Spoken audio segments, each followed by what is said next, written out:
2023년 마지막 날입니다. 오늘 우리는 주일 예배로 함께 예배를 드리고 있습니다. 우리가 연말을 맞을 때마다 다사다난이라는 그런 표현들을 자주 사용합니다. 참 여러 일들이 있었다, 그런 뜻이겠습니다. 늘 그냥 일상을 살아간 것 같은데, 매일매일이 그저 똑같았던 것 같은데 1년을 다시 뒤돌아보면 참 많은 일들이 있었다라는 사실을 깨닫게 됩니다. 위기의 순간도 있었고, 또 절망의 순간들도 있었고, 또 고통스러운 시간들도 사실 지나갔습니다. 또 반면에 즐겁고 행복했던 시간들도 아마 지나갔을 것입니다. 저희 집안만 하더라도 또 지난 1년 동안에 우리 한 분이 세상을 떠나셔서 하나님의 품에 안기셨고, 또 한 생명이 태어나서 우리 가정에 또 새롭게 함께 하기도 하였습니다. 어떤 사람은 사업이 잘 되어서 감사한 마음이 가득한 채 이렇게 또 이 마지막을 보내고 있을 것이고, 또 어떤 이들은 힘들었던 한 해가 빨리 지나갔으면 좋겠다라는 마음으로 그렇게 오늘을 맞이하고 있을지도 모르겠습니다. 여러분은 2023년 행복하셨습니까? 사실 행복감을 느낀다라고 하는 것은 마음의 문제겠지요. 그리고 또 시선의 문제, 또 관점의 문제일 것입니다. 어렵고 힘든 일들을 보면 결코 행복할 수 없을 것이고, 또 즐겁고 또 좋은 일들을 보면 행복을 느끼게 될 것입니다. 그래서 사람들은 늘 말합니다. 그저 나쁜 일 생각하지 말고, 어두운 쪽 바라보지 말고 밝은 쪽을 바라보라고, 좋은 일들을 생각하라고, 그리고 그 안에서 감사한 것들을 찾아보라고 이렇게 조언을 하곤 합니다. 그런데 이런 말을 듣는 사람들 중에는 이 말이 조금 마음이 불편하게 느껴지는 분들도 혹시 있을 수 있습니다. 결국 인간의 삶 속에는 기쁜 일도 있고 슬픈 일도 있는데 늘 이것이 반복되고 있는데, 종교는 늘 좋은 것을 생각하라 하면서 감사하라고 말을 한다. 늘 모든 일들이 누구에게나 일어나는데, 좋은 일도 일어나고 나쁜 일도 일어나는데, 좋은 일이 날 때는 하나님께서 도와주셨다고 말하면서 감사하라고 하는 것은 받아들이기 어렵다, 이렇게 말하실 분이 혹시 계실지 모르겠습니다. 이런 마음으로 나는 종교가 감사를 유도하는 것에 불쾌한 느낌이 있다라고 말씀하실 분이 혹시나 있을지 모르겠습니다. 우리 기독교인들 중에서는 아마 이런 생각까지 하시는 분 많지는 않겠지만, 그러나 신앙 밖에 있는 사람들이라면 충분히 그와 같은 마음을 가질 수 있겠다라는 생각이 들기도 합니다. 자, 그렇다면 우리는 기쁜 일도 있고 또 슬픈 일도 있는 이 와중에서, 이와 같은 인생의 여정 속에서 우리는 어떻게 감사할 수 있을까, 어떻게 행복감을 느낄 수 있을까 하는 생각을 함께 해보게 됩니다. 기쁜 일도 있었고 나쁜 일도 있었는데, 나쁜 일을 마이너스 요인으로 보고 또 기쁜 일을 플러스 요인으로 봐서 플러스와 마이너스를 계속 계산해서 합산을 해서 플러스가 되면 기쁜 것이고 행복한 것이다 라고 그렇게 규정할 수 있을까? 어떻게 해야 할까요? 조금이라도 더 많은 것이 있으면 감사하고 조금 부족하면 원망해야 할까? 우리는 종종 연말이 될 때마다 우리들의 삶을 결산하곤 합니다. 이 연말은 결산의 그런 시즌이라고 할 수 있겠죠. 그런 면에서 우리는 한 해의 결산을 하려고 하는 그런 자리에 함께 있다고 할 수 있겠습니다. 자, 내가 가졌던 것, 내가 받았던 것, 내가 얻은 것, 새롭게 가지게 된 것들을 함께 세워봅시다. 얼마나 많이 가지셨습니까? 얼마나 많이 얻으셨습니까? 또 여러분이 그 사이에 잃었던 것들이 있다면 무엇일까요? 내가 잃은 것들, 놓친 것들, 빼앗긴 것들을 세워보면서 한번 생각해 보십시다. 얼마나 또 많이 잃어버리셨습니까? 여러분의 인생은 플러스입니까? 여러분의 인생은 혹시 마이너스입니까? 오늘 본문은 우리가 이렇게 생각하는 삶의 생각의 구조를 아주 재미있게 해결해주는 매우 중요한 말씀이 담겨있는 그런 말씀입니다. 오늘 본문 말씀은 모세를 통하여 주시는 신명기의 법, 그 마지막 부분에 해당되는 내용입니다. 신명기 이 법은 12장에서 시작이 되어서 하나님의 율법이 말씀이 되고 또 26장에서 마무리가 됩니다. 그 마지막 부분에 나오는 내용이 바로 오늘 본문 말씀입니다. 모세를 통하여 하나님께서는 이스라엘 백성들이 이제 추수를 할 때마다, 결산을 할 때마다 하나님 앞에서 어떻게 해야 하는지에 대해서 말씀을 하셨습니다. 하나님께서 주신 것들을 세어보면서 추수한 것들을 주님 앞으로 가지고 와서 바치라는 그런 명령을 주시는 것입니다. 즉 결산의 날에 하나님께 만물 첫 번째 소산을 드리라고 그렇게 명령하십니다. 이것이 오늘 본문의 주된 내용입니다. 1년을 마무리하는 시점에서 오늘 본문은 우리에게 어떻게 올 한 해를 결산할 것인가, 또 어떤 마음으로 우리가 이 한 해를 마무리할 것인가에 대한 매우 중요한 자세, 지혜를 우리에게 설명해 주고 있습니다. 매우 흥미로운 이 말씀인데요, 오늘 본문 말씀이 이렇게 시작이 됩니다. 내 하나님 여호와께서 내게 기업으로 주어 차지하게 하실 땅에 내가 들어가서 거기에 거주할 때에 내 하나님 여호와께서 내게 주신 땅에서 그 토지의 모든 소산의 만물을 거둔 후에 그것을 가져다가 광주리에 담고 내 하나님 여호와께서 그의 이름을 두시려고 택하신 곳으로 그것을 가지고 가서, 이렇게 말씀이 시작되고 있습니다. 자, 추수의 시점이 되었습니다. 모든 것을 결산하게 되는 시점이 되었습니다. 자, 그때 이스라엘 백성들은 그 토지의 모든 소산 중에서 만물을 가지고, 그러니까 처음 익은 열매 또는 만물을 가지고 하나님께로 나아가야 합니다. 그리고 그 하나님께 나아가는 것은 하나님께서 지정하신 곳, 하나님께서 정하신 바로 그 장소, 성전입니다. 자, 그리고 그곳에 가서 그들은 어떻게 해야 하는가? 3절 말씀이 이렇게 이어집니다. 그때의 제사장에게 나아가 그에게 이르기를 내가 오늘 당신의 하나님 여호와께 아뢰나이다. 내가 여호와께서 우리에게 주시겠다고 우리 조상에게 맹세하신 땅에 이르렀나이다 할 것이요. 흥미로운 전개입니다. 제가 흥미롭다고 말씀드리는데 흥미로운 내용을 찾지 못하신 분들이 아마 대부분이실 것 같습니다. 여러분 혹시 발견하셨나요? 자, 추수를 하게 되었습니다. 결산을 하게 되었습니다. 이스라엘 백성들은 많은 소출들을 얻었겠죠. 그 소산 중에서 처음 것들, 만물들을 가지고 하나님께 나아갑니다. 그리고 하나님께 나아가서 이렇게 말을 하라는 것입니다. 여호와께서 우리 조상에게 주신 땅에 우리가 이르렀나이다.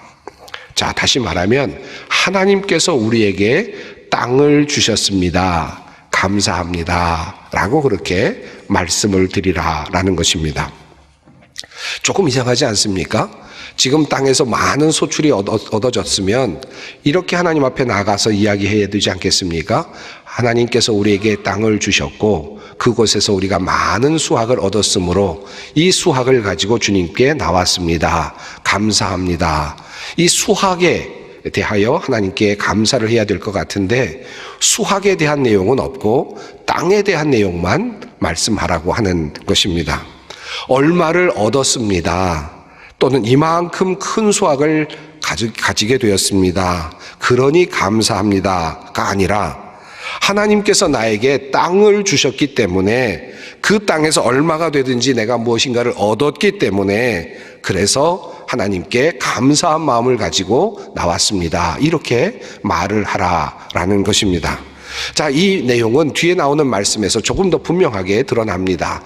너는 또 내 하나님 여호와 앞에 아뢰기를 내 조상은 방랑하는 아람 사람으로서 애굽에 내려가 거기에서 소수로 거류하였더니 거기에서 크고 강하고 번성한 민족이 되었는데 애굽 사람이 우리를 학대하여 우리를 괴롭히며 우리에게 중노동을 시키므로 우리가 우리 조상의 하나님 여호와께 부르짖었더니 여호와께서 우리 음성을 들으시고 우리의 고통과 신고와 압제를 보시고 여호와께서 강한 손과 편팔과 큰 위엄과 이적과 기사로 우리를 애굽에서 인도하여 내시고 이곳으로 인도하사 이 땅 곧 젖과 꿀이 흐르는 땅을 주셨나이다. 이렇게 말을 하라는 것입니다. 여기서도 젖과 꿀이 흐르는 땅을 주셨습니다 라고 그렇게 말을 하도록 합니다. 이스라엘 백성들이 하나님 앞에서 모든 것들을 결산하면서 감사해야 할 조건을 이야기하는데 그 조건은 얼마나 많은 수확을 거두었느냐가 아니라 바로 나에게 일할 땅을 주셨습니다. 젖과 꿀이 흐르는 땅을 주셨습니다 라고 그렇게 감사하라는 것입니다. 이것이 하나님께서 원하시는 감사의 내용입니다. 하나님은 이스라엘 백성들에게 이렇게 하라고 말씀하며 가르치셨습니다. 이 부분을 좀 더 이어서 보면 이렇습니다. 여호와께서 강한 손과 편팔과 큰 위엄과 이적과 기사로 우리를 애굽에서 인도하여 내시고 이곳으로 인도하사 이 땅 곧 젖과 꿀이 흐르는 땅을 주셨나이다. 여호와여, 이제 내가 주께서 내게 주신 토지 소산의 만물을 가져왔나이다. 자, 하나님께서 나에게 토지를 주셔서 땅을 주셨기 때문에 내가 그곳에서 소출을 얻었고, 그래서 그것이 어떠하든지 간에, 그것이 얼마나 많든지 적든지 간에 상관없이 그것의 첫 만물을, 첫 번째 열매를 가지고 나왔습니다. 감사합니다. 이렇게 말씀을 하라는 것입니다. 자, 이 참 우리가 많이 생각해 보아야 할 중요한 그런 부분이라고 할 수 있겠습니다. 하나님께서 나에게 땅을 주셨다. 그것이 감사하다. 여러분, 이 땅이라는 것이 무엇일까요? 특별히 이스라엘 백성들에게 이 땅은 어떤 의미가 있습니까? 이 이스라엘 백성들에게 이 땅은, 이 가나안 땅은 그냥 흙이 있는 어떤 산지가 아닙니다. 이 땅은 한마디로 말하면 약속이 있는 땅, 약속의 땅이죠. 그러므로 지금 이 오늘 본문이 말씀하고 있는 이 땅의 또 다른 의미는 약속이라는 그런 의미가 있습니다. 다시 말하면 영원한 하나님의 약속이 머무는 땅입니다. 한마디로 그냥 잠시, 그저 1년이 아니라 영원하신 하나님의 약속이 머물고 있는 땅. 나에 대해서가 아니라 다음 때에서도, 그 다음 때에서도 끊임없이 이어질 바로 그 약속의 땅, 바로 그것을 말합니다. 이런 생각을 해봅니다. 만물을 바치라, 첫 번째 소산을 바치라고 하셨는데, 만약에 가축이 새끼를 낳았는데 1년에 단 한 마리만 낳았다라고 한번 가정을 해보십시다. 그러면 어떻게 해야 되겠습니까? 그도 만물이니 첫 번째 소산이니 하나님께 바쳐야 되겠죠. 하나님께 바치면 하나도 남는 것이 없습니다. 그러면 그들에게는 어떤 것도 남지 않죠. 이것은 극단의 예가 될 수 있겠습니다마는, 그럼에도 불구하고 하나님께서는 하나도 남는 것이 없을 것임에도 불구하고 하나님께 만물을 바치라고 명령을 하시는 것입니다. 이 만물을 바치는 이유가 그렇다면 무엇일까요? 소산이 이만큼 있는데 그 중에서 일부를 바치는 것은 이해가 되지만, 그저 하나였는데 그 하나마저 다 바치고 나면 무슨 의미가 있습니까? 땅이 내어놓은 모든 것들을 다 바치게 된다면 무슨 의미가 있겠습니까? 그럼에도 불구하고 이스라엘 백성들은 왜 바쳐야 합니까? 그것은 바로 소산의 크기, 양이 문제가 아니라 그들은 약속을 붙잡고 있기 때문입니다. 그들이 붙잡고 있는 것은 땅이 아니라 바로 영원하신 하나님의 약속을 붙잡고 있기 때문입니다. 하나님께서 이 땅을 우리에게 약속으로 주셨다라고 굳게 믿고 있기 때문입니다. 올해는 부족하여서, 올해는 흉년이 들어서 많은 것들이 생겨나지 못했지만, 그러나 이 땅은 하나님께서 나에게 주신 약속의 땅이다 라는 믿음을 가지고, 올해는 비록 그렇게 흉년이 들어서 아무것도 얻지 못했을지 모르지만, 그러나 내년에는, 다음에는 이 땅은 나에게 큰 복을 내려줄 땅이다, 하나님의 약속이 여기에 있다라고 믿고 그 땅을 감사하는 것입니다. 수확을 내었기 때문에 감사하는 것이 아니라, 많은 수확의 양이 생겼기 때문에 하나님께 감사하는 것이 아니라, 그 수확의 양에 비례해서 감사하는 것이 아니라 바로 그 약속 때문에 하나님께 감사를 드리는 것입니다. 또 한 가지, 한편으로 성경이 말씀하는 이 땅의 의미는 나에게 주신 본질적인 선물들, 내가 누리고 있는 것들이라고 말할 수 있습니다. 내가 얼마나 많이 벌었느냐, 내가 한 해 동안 얼마나 많이 이익을 내었느냐 하는 것이 중요한 것이 아니라, 내가 일할 수 있는 곳이 있었다, 내가 일할 수 있는 터전이 있었다라고 하는 것이 더 중요합니다. 내가 일할 수 있는 직장이 있었다는 것, 내가 땅을 파고 거름을 주고 씨를 뿌리고 가지를 치고 농사를 할 수 있는 땅을 내가 1년 동안 가지고 있었다는 것, 하나님께서 나에게 그것을 맡겨주셨다는 것, 이것이 매우 중요한 감사의 요건이라는 것입니다. 한마디로 말하면 존재 자체가 감사입니다. 결산에서 가장 중요한 것은 수익의 크기가 아니라, 특별히 하나님의 나라에서의 결산은 존재 자체입니다. 여러분 자녀를 보시면서 1년을 결산한다면 여러분은 어떤 방식으로 결산을 하시겠습니까? 1년 동안 들어간 비용 대비 얻은 결과 이렇게 해서 플러스 마이너스를 결정해서 이익이 났는가라고 판단하시겠습니까? 1년 동안 학원비가 100만 원이 들어갔는데 대학 입시에 떨어졌으니 실패인가요? 그것은 그저 아무것도 없는 건가요? 이것이 과연 바로 우리 부모들이 생각할 수 있는 방법일까요? 자녀들을 그와 같은 방식으로 생각하는 부모는 아마 없을 것입니다. 돈이 얼마가 들어가든지 아들이 있다는 그 자체가 감사하죠. 못난 아들도 좋고 못난 딸도 좋습니다. 성과가 없어도 좋습니다. 그저 아들이 있어서 감사하고 딸이 있어서 감사합니다. 이 아들이 올해는 실패했습니다마는, 이 딸이 올해는 좌절했습니다마는, 그러나 그 아이의 미래를 믿기에, 앞으로 잘 해낼 것을 믿기에 기다릴 수 있는 것입니다. 그래서 감사한 것입니다. 나이가 드신 분들 중에서 내가 이런 모습 가지고 살아서 뭐하나, 그저 아무것도 할 수 없는데 내가 이제 더 이상 살 의미가 무엇인가 라고 그렇게 말씀하실 분이 혹시 계실지 모르겠지만, 어떤 이에게는 그 존재 자체가 축복입니다. 살아있음이 축복인 것입니다. 종종 기업하는 분들에게 이런 이야기를 합니다. 수십 명에서 또는 수만 명 직원과 함께 기업을 이끄는 분들, 그분들에게 저는 항상 정말 귀한 일을 하고 계신다라고 그렇게 말씀을 드리곤 합니다. 기업의 이윤을 얻었는가, 얼마나 많이 벌었는가, 미래가 촉망되는가, 유망한 직업인가, 직종인가, 사업인가, 이것도 굉장히 중요하겠죠. 아마도 연말쯤 되면 아마 많은 투자가들은 이제 기업들을 분석할 것입니다. 앞으로 이 기업이 어떻게 될 것인가, 이것에 대해서 투자도 더 많이 할 것이고 또 투자가 줄어들 수도 있겠죠. 그것 때문에 기업을 하시는 분들은 또 열심히 그 기업의 모든 것들을 또 잘 수익을 창출하기 위해서 노력을 하실지도 모르겠습니다. 수익 창출이라고 하는 것은 기업에 있어서 매우 중요한 일일 것입니다. 하지만 기업은 또 다른 의미가 있습니다. 그것은 바로 우리 특별히 믿는 그리스도인들, 기업가들은 또 다른 관점 하나를 가지고 있어야 한다고 저는 생각합니다. 기업의 실적을 넘어서 얼마나 많이 벌었느냐를 넘어서 기업과 함께하는 사람들, 10,000명의 직원을 가지고 있다면 식구들까지 해서 적어도 30,000에서 50,000명의 생계를 책임지고 있는 기업이 아닐 수 없습니다. 그들의 삶을 한 달 동안 이어가도록 만들어주는 것, 그들이 살아갈 수 있는 용기를 주고 그들의 미래를 계획할 수 있도록 만들어주는 것, 이것이야말로 위대한 일이 아닐 수 없는 것입니다. 조금 기업이 손해가 나도 괜찮습니다. 물론 더 이득이 나면 좋겠지만 오래 손해가 났다고 하더라도 그것은 그거 외에도 더 많은 가치가 그 기업 안에 존재하고 있습니다. 사실 손해가 조금 나도 그 기업은 큰 일을 하고 있다라고 칭찬해 드릴 만한 것입니다. 그렇습니다. 우리가 가지고 있는 그 땅, 그 자체가 귀한 것입니다. 소출의 크기가 중요한 것이 아니라 올해 얼마나 남겼느냐, 얼마나 많이 갖게 됐느냐가 중요한 것이 아니라 내가 지금 누리고 있는 이것 자체가 귀한 것입니다.